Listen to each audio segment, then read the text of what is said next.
তাদের দেশে এবং এখানে ঈদের স্মৃতিচারণ নিয়ে।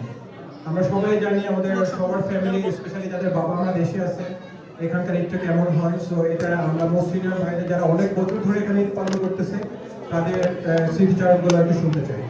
সো আমি এক এক করে ডাকবো।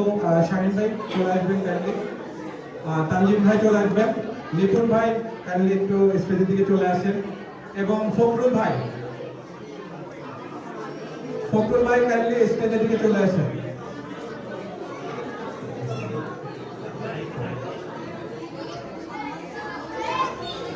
ফখরুল ভাই,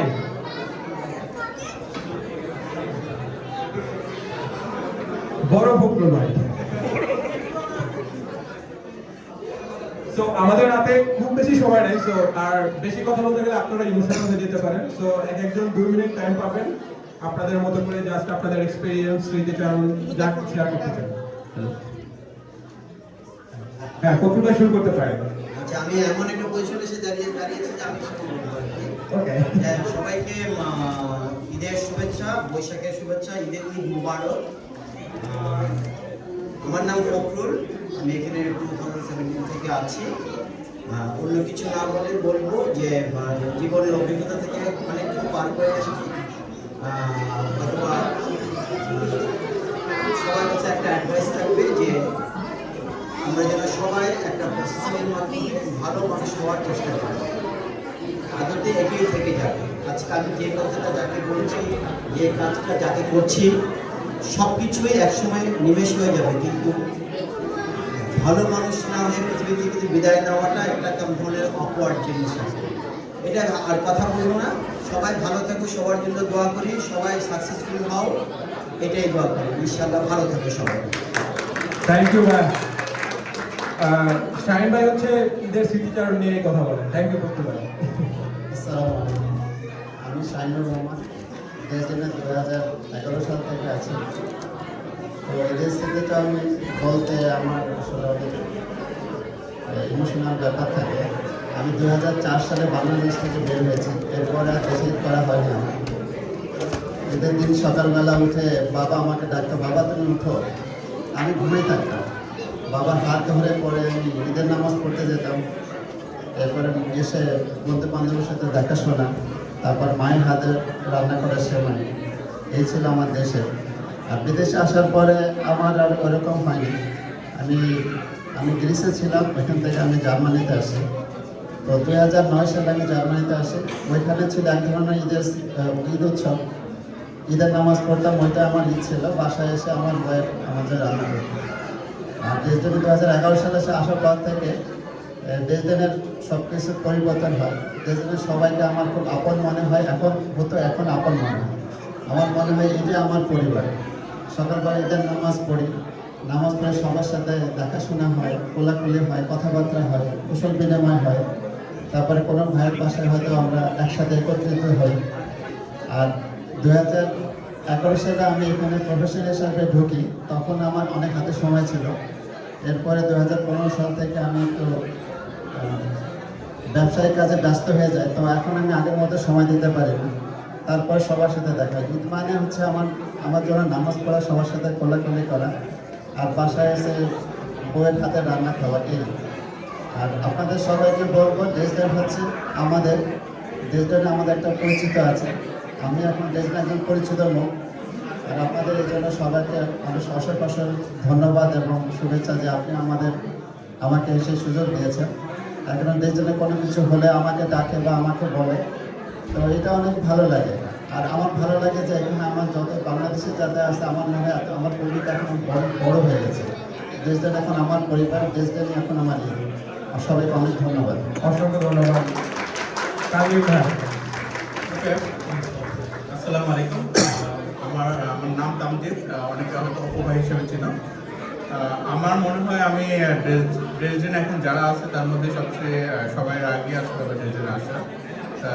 2011 আই গেস প্রথম দিকে আসা, তখন শাহিন ভাই আসেনি। আমি যখন প্রথম আসলাম তো আসলে এখানে কোনো বাংলাদেশে খুঁজে পাইনি। আমি ক্যানট বিলিভ লাস্ট মানে 3 মাস আমি আসার পরে বাংলাদেশে শুনছি যে রাস্তাঘাটে ট্রামে যে কোনো মানুষ পাওয়া যায় কিনা। মানে একটু ব্ল্যাক চামড়া হলে ধরেই যে ভাই আপনি কি ইয়ে নাকি বাংলাদেশ থেকে বলে না। একজন দেখলাম বাংলা কথা বলতেছে, আমি ঢাকায় ধরলাম ওই একটা শপে, ভিয়েতনামি শপে, দেখলাম যে না উনি কলকাতা দাদা। সো আলটিমেটলি আমার মনে হয় ফার্স্ট দেখা শাহিন ভাইয়ের সাথে আমার 3 মাস পরে একটা মসজিদের জোয়ার নামাজের সময়, আপনার মনে আছে কিনা আমি জানি না, এটা ফার্স্ট আমাদের আসলে স্টার্টিং। তো ওই কমিউনিটি থেকে আমরা আস্তে আস্তে গ্রোন আপ, এবং এরপরে আমাদের আরও কিছু যারা ছিল তারা মাস্টার্স করছিল বা টুকটাক জব করছিল, ওদের সাথে নিয়ে আমরা স্টার্ট আমাদের কমিউনিটি। তো প্রথম কমিউনিটিটা খুব আসলে খুব শর্ট কমিউনিটি ছিল। তো আমরা হয়তো 10-20 জন একটা ইন টোটাল লোকজন ছিলাম। তো আমাদের ঈদের সেলিব্রেশনটা তখন অনেকটাই ছিল মানে ঘরোয়া পরিবেশে। তো ঈদের নামাজের পরে আমাদের মোটামুটি একটা ফিক্সড জায়গা ছিল যে ঈদের নামাজের পরে আমরা কোনো একজনের বাসা বা একাধিকের বাসায় আমরা সকালে ঈদের ব্রেকফাস্টটা করবো। তো এটা অনেকটাই খুব ইন্টারেস্টিং ছিল। আমরা আসলে কারাকারি করতাম যে আমার বাসায় আগে নাকি শাহিন ভাইয়ের বাসায় আগে বা বদরুল ভাইয়ের বাসায় আগে। হ্যাঁ, আমরা সবাই সাথে কন্টেস্ট করতাম যে কে কাকে আগে দাওয়াত দিব। ওই কমিউনিটিটা আসলে আমি আসলে মিস করতেছি। একদম প্রথম দিকে ছিল 20-30 ইট ওয়াজ ম্যানেজেবল। এবং ব্রেকফাস্টের পরে রাতে আমরা একটা ঘরোয়া পরিবেশে আমরা যেটা করতাম, আমরা একটা ওয়ান ডিশ পার্টি বা কোনো একটা বাসায় আমরা গ্যাদার করতাম এবং একটা ছোটখাটো একটা কালচারাল প্রোগ্রাম বা একটা খাওয়া দাওয়ার প্রোগ্রাম হতাম। It was really enjoyable that time. এরপরে আমরা আস্তে আস্তে কমিটি গ্রোন আপ করার পরে যখন আস্তে আস্তে অ্যাকসেপ্ট করে গেল আসলে 50-100, হ্যাঁ, তখন আসলে আমাদের জন্য খুব ডিফিকাল্ট ছিল যে একটা নিজেদের কারোর বাসায় অ্যারেঞ্জ করা। তখন আমরা স্টার্ট করলাম কোনো একটা মেনলি প্রোগ্রাম করলাম আমরা বসিতে স্টুডেন্ট কমন রুমে ওই প্রোগ্রামগুলি চালু করলাম। এরপর দেখলাম যে আসলে এরপরেও বেড়ে যাচ্ছে। তখন আমরা যখন 100 বা 200 অ্যাকসেপ্ট করলো, তখন আমরা কালচারাল প্রোগ্রাম গ্লোবাল স্টেজে ওখানে আমরা আপনারা নিয়ে প্রোগ্রামগুলো করছিলাম। তো আমাদের আসলে ওই প্রোগ্রামগুলি ইজ রিয়েলি গেটিং বিগার। এবং একসময় এমন হচ্ছিল যে আসলে এটাও ম্যানেজ করা ডিফিকাল্ট হয়ে যাচ্ছিল। এবং আমাদের প্রোগ্রামগুলো একটা প্রোগ্রাম ছিল না, প্রোগ্রামগুলো আসলে আমরা সিরিজ বাই সিরিজ প্রোগ্রাম করি। যে তোমরা এখানে বলছো আমরা ঈদ প্রোগ্রাম করতাম, নবীন বরণ প্রোগ্রাম করতাম, 21শে ফেব্রুয়ারি প্রোগ্রাম করতাম, বিজয় দিবস প্রোগ্রাম করতাম, হ্যাঁ, স্বাধীনতা দিবস প্রোগ্রাম করতাম। আবার এরপরে শুরু হলো যে নবীন বরণ প্রোগ্রাম, হ্যাঁ, সেটাও আমি অ্যাপ্রিসিয়েট করি। এরপরে আমাদের প্রোগ্রাম শুরু হলো এবং এটা মানে কন্টিনিউয়াস প্রতি মাসে আমাদের একটা করে প্রোগ্রাম হতো। একটা বা দুটো প্রোগ্রাম পর করে 2 মাস পর আমাদের প্রোগ্রামগুলো কন্টিনিউ করতো। হ্যাঁ, তো এটা ওয়াজ রিয়েলি এনজয়। আমি আসলে কোভিডের কারণে হয়তো আমাদের সাথে আমরা ডিসকানেক্ট হয়ে গেছে। অনেকে হয়তো আমাদেরকে খুব একটা পরিচিত না, হয়তো সবাইকে শাহিন ভাইকে চিনি। আমি একটু ব্যস্ত থাকার কারণে আমার বাসার লোকেশন চেঞ্জ হওয়ার কারণে আসলে খুব একটা আমার সাথে আসলে তোমাদের ইন্টারেক্ট হয় না। তো তারপরে তোমরা এই কাজগুলো শুরু করছো, হয়তো খুব একটা কন্ট্রিবিউশন হয়তো আমার হচ্ছে না, কিন্তু তোমরা এই জিনিসগুলো আমার মনে হয় ইজ গুড। আমরা আবার একটা রিস্টার্ট করাটা খুবই important, specially for the special Eid program. Definitely we should actually continue this program. হ্যাঁ, ঈদের প্রোগ্রাম নট নেসেসারি আমাদের খুব ক্লোজলি করতে হবে। দরকার আমরা গ্রোসারি গার্ডেনে করতে পারি, কোনো একটা ওপেন ফিল্ডে করতে পারি। We can gather more people. One dish party, we don't worry about the food. হ্যাঁ, সো এনিকন আমরা ওয়ান ডিশ পার্টি করতে পারি, সবাই এসে ফুড শেয়ার করতে পারি। সো এই জিনিসগুলো আসলে আমাদের কন্টিনিউ করা উচিত। এবং আমাদের ইম্পর্টেন্ট ইজ নবীন বরণ। আসলে এটা খুব ইম্পর্টেন্ট, কারণ যারা প্রথম শুরু করে তাদের আসলে খুব প্রথম দিকে একটা গাইডলাইন দরকার এবং দে ফিল রিয়েলি লনলিনেস, কারণ হঠাৎ করে দেশ থেকে আসছে।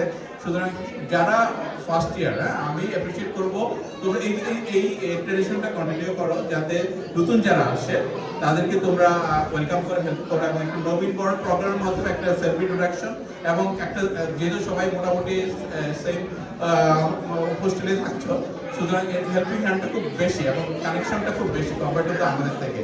সে কারণে জিনিসটা কন্টিনিউ করা উচিত এবং আমি মনে করি যে তোমরা এটা কন্টিনিউ করবে। এবং যেটা আমরা চালু করছিলাম আসলে আরো কোভিডের আগে শেষ পর্যন্ত এটা কোভিডের কারণে ব্লক হয়ে গেছে, কিন্তু জিনিসটা প্রোগ্রাম করো। এবং তোমাদের এখন যারা নবীন করে নিচ্ছ, তোমাদেরকে আমরা রিকোয়েস্ট যে তোমরা নেক্সট ইয়ারে সেই জিনিসটাই কন্টিনিউ করো এবং তোমরা এই জিনিসটাই ওদেরকে জানাও যে আমরা একটা ট্রেডিশনে এই জিনিসটাকে আমরা কন্টিনিউ করতে চাই। হ্যাঁ, তো এবং এই করলে আমার মনে হয় এই জিনিসটা এবং ঈদ প্রোগ্রাম অফকোর্স এই যে মাস্ট প্রোগ্রাম এবং নবীন প্রোগ্রাম, এই দুটো প্রোগ্রাম তোমরা কন্টিনিউ করো। এছাড়া যদি পয়লা বৈশাখে আমরা মাঝখানে চালু করছিলাম, পয়লা বৈশাখ সেপারেট প্রোগ্রাম করতে পারো। এবং আমার মনে হয় এই কমিউনিটি আসলে আবার আমাদের গ্রোন আপ হওয়ার টাইম হয়েছে। এখন it's very big community. We can do a lot of things, activities, of course, sports and other also activities. আমাদের রিপ্রেজেন্ট করা এবং আসলে আমাদের সবাইকে হেল্প জানা, সবাইকে হেল্প করাটা ইম্পর্টেন্ট। তো এই জিনিসগুলো আসলে সবাইকে একটু ভাবা দরকার এবং আমরা অ্যাট দ্য এন্ড আমরা সবাই একটা কমিউনিটি না, বাংলাদেশের community, we are representing Bangladesh, হ্যাঁ, that's very important. Thank you everyone. তো কিপ গোয়িং না। অসংখ্য ধন্যবাদ ভাই, অসংখ্য ধন্যবাদ। ফাইনালি রিপোর্ট ভাই, আপনার মতো এক্সপিরিয়েন্স শেয়ার করেন। আমার মোহাম্মদ আলিল, আমার নিকনেম হচ্ছে লিটন, সবাই লিটন নাম হচ্ছে। আমার ড্রেসডেনে আসা ছিল 2013-তে।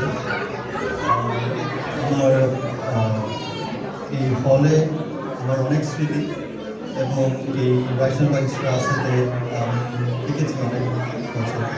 তো ভাইয়া, অপু ভাই, শাহিন ভাই, অপু ভাই তো যখন থেকে যে কমিটির কথাটা বলার শুরুর দিককার মানুষের, তখন থেকেই আমাদের সাথে যারা ছিলেন বা যারা এখন বর্তমানে ড্রেসডেনে নেই, অনেকেই আমি একমাত্র মনে হয় সেই তখনকার কমিটির একজন পুরাতন।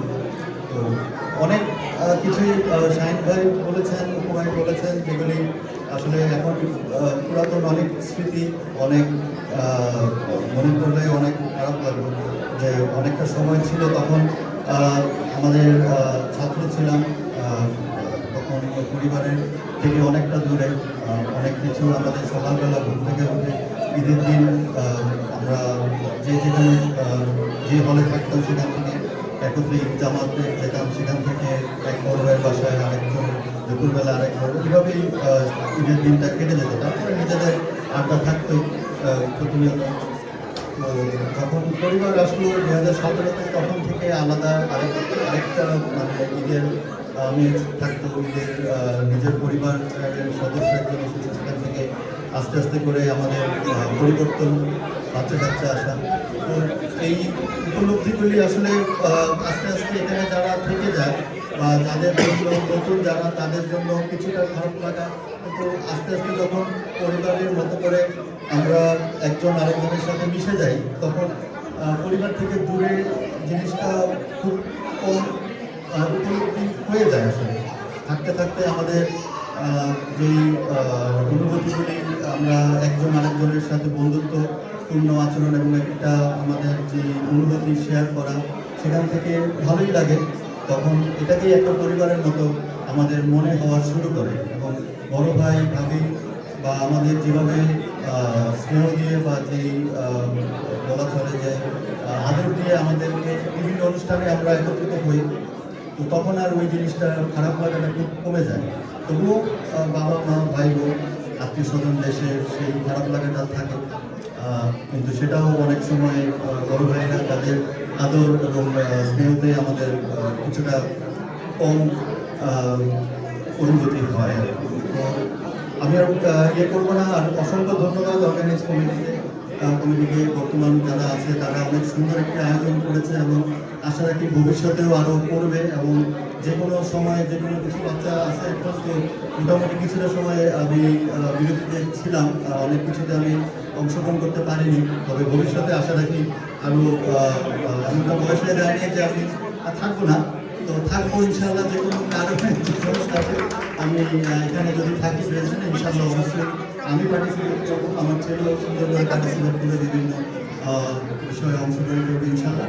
তো থ্যাংক ইউ সো মাচ। ইনশাআল্লাহ, সো মাচ কপুর ভাই, শাহিন ভাই, অপু ভাই এবং লিটন ভাইকে অসংখ্য ধন্যবাদ। আচ্ছা, এখন হচ্ছে আমাদের প্রোগ্রামের kind of most important part,